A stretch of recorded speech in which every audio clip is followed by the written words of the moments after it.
Dahil maaksaya na si Princess Sarah sa cotton pads, naisip naming i-recycle na lang ito at gawing fire starter na pwedeng gamitin sa camping. Ito ang mga kakailanganin: lata o anumang heat-resistant na lalagyan, lumang kandila o wax, lighter fluid at ginamit na cotton pads. Ilagay ang mga naipong kandila o wax sa lata.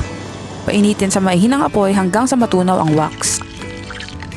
At kapag tunaw na, patayin muna ang apoy. Maghintay ng kaunti, saka lagyan ng lighter fluid ang tunaw na wax. Isawsaw o iloblob ang mga cotton pads sa halo.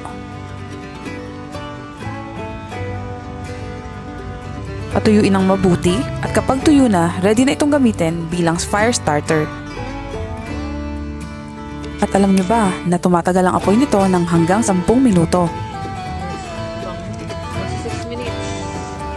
10 minutes.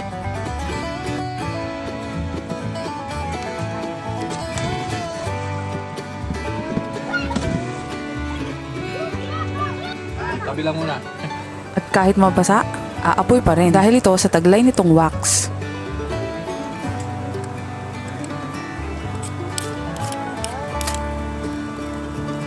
Mahalagang paalala, hindi ito dapat gawin ng bata. Laging may adult supervision kung may apoy o flammable materials. Gawin sa maliwalas na lugar, malayo sa madaling masunog, at huwag magdagdag ng lighter fluid habang may apoy pa.